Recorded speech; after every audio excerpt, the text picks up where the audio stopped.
আলহামদুলিল্লাহ ওয়াসসালাতু ওয়াসসালামু আলা রাসূলিল্লাহ ওয়া আলা আলিহি ওয়া সাহবিহি ওয়া মান ওয়ালাহু ওয়া বা'দ। সুপ্রিয় দর্শক, ডক্টর জাকির নায়েককে নিয়ে অনেক কথাবার্তা আজকে চলছে, বিতর্ক হচ্ছে। এমনকি কোনো মৌলভী সাহেব তার বিরুদ্ধে বইও লিখছেন তার সমালোচনা করে, যেটা আমাকে খুবই পীড়িত করেছে।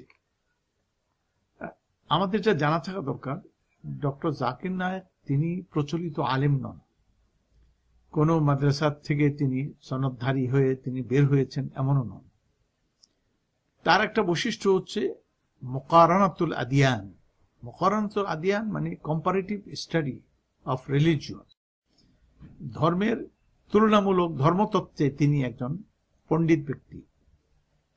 তিনি ইসলাম, হিন্দু ধর্ম, খ্রিস্টান ধর্ম বা বৌদ্ধ ধর্ম, এই সমস্ত প্রচলিত ধর্মগুলোর মধ্যে তিনি কম্পারেটিভ স্টাডি করে ইসলামের সৌন্দর্য তিনি বয়ান করেন। এদিক থেকে আমার জানা মতে তার জড়ি নেই, এবং তার এই ভূমিকায় আলহামদুলিল্লাহ অনেক অমুসলিম তারা ইসলাম গ্রহণ করছে, ইসলামের সৌন্দর্য যখন তিনি তুলে ধরেন।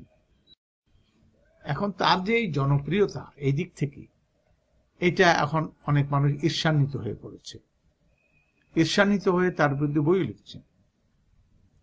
এই ক্ষেত্রে হযরত ঈসা আলাইহিস সালামের একটা ঘটনা আমার মনে পড়ে। আল মুস্তাতরাফ দ্বিতীয় খণ্ডে একটি ঘটনা এসেছে। সেটি হলো, ঈসা আলাইহিস সালাম তিনি বাইতুল মাকদিস থেকে বের হলেন একদিন। বের হয়ে দেখেন শয়তান 3টি গাধা নিয়ে কোথাও যাচ্ছে। তিনি শয়তানকে জিজ্ঞেস করলেন, ইবলিস তুমি এই কোথায় যাচ্ছ? সে বলছে, আমি মার্কেটিং এ যাচ্ছি। মানে সে কমোডিটি বাজারজাত করবে, সেই কাজে সে যাচ্ছে। তো বলো দেখি কি কি সদাই তোমার এই গাধার পিঠে আছে, 3টি গাধার পিঠে। সে বলে, 1 নম্বর গাধাটির পিঠে আছে জুলম। তো এটা তুমি বিক্রি করবে? হ্যাঁ। কার কাছে বিক্রি করো? যে এটা রাজা বাদশাহ শাসকদের কাছে বিক্রি করি। আচ্ছা, তো 2 নম্বর গাধার পিঠে কি?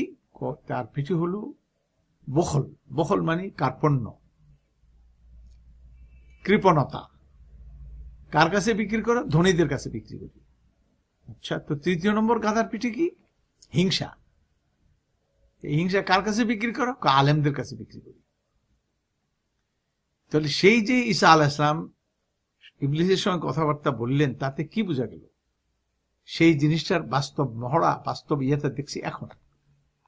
কারণ এই বেটা টাই লাগায়, স্যুট পরে, প্যান্ট পরে, এই বেটা ইসলামের কথা বলবে কেন? এটা আমাদের ব্যাপার, এটা ঠিকাদারি সব আমাদের। ও বেটা এত সুন্দর করে বলে কেন? আসলে ডক্টর জাকির নায়েক নিজেকে মুফতি হিসাবে জাহির করেন না। বলেন যে আমি একজন মুফতি, আমি একজন ইসলামী কি বলে থিঙ্কার। না, এগুলি না। ডক্টর জাকির নায়েকের বৈশিষ্ট্য হলো তিনি স্পেশালিস্ট হলেন এই কম্পারেটিভ রিলিজিয়নের উপরে। সুতরাং তার এই বৈশিষ্ট্য, তিনি দীপ্যমান।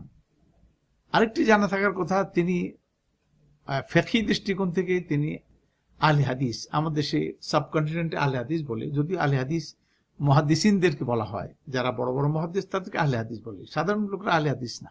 কিন্তু আমাদের দেশের লোকেরা মনে করে যারা গায়রে মুকাল্লিদিন তাদেরকে আহলে হাদিস বলে তারা প্রকাশ করে। তো ডক্টর জাকির নায়েক তিনি গায়রে মুকাল্লিদ, তিনি কোনো প্রচলিত মাযহাব মানে 4 মাযহাবের কোনো মাযহাবের অনুসারী নন, বরং তিনি হলেন আহলে হাদিস সম্প্রদায়ের অন্তর্ভুক্ত। সেই হিসাবে তিনি হাদিসের দৃষ্টিকোণ থেকে কিছু কিছু কথা তিনি বলেন। তবে আমরা তাকে এটা মনে করি না তিনি ইসলামী আইনজ্ঞ, এটা বলি না।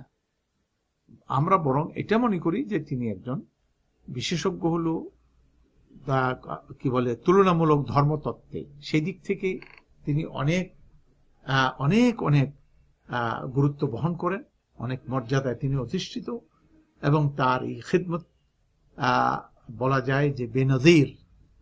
ইনশাআল্লাহ তার এই কাজের দ্বারা ইসলাম অনেক প্রসার লাভ করবে। আমরা মনে করি অনেক অমুসলিম সুপথ পাবে তার এই সুন্দর তুলনামূলক ধর্মতত্ত্বের পরিবেশনায়। আমরা তার কল্যাণ কামনা করি। আল্লাহ তাকে তার হায়াত দারাজ করুন। আমিন। সাল্লাল্লাহু আলা সাইয়্যিদিনা মুহাম্মদ ওয়া আলিহি ওয়া সাহবিহি আজমাইন। আসসালামু আলাইকুম ওয়া রাহমাতুল্লাহি ওয়া বারাকাতুহু।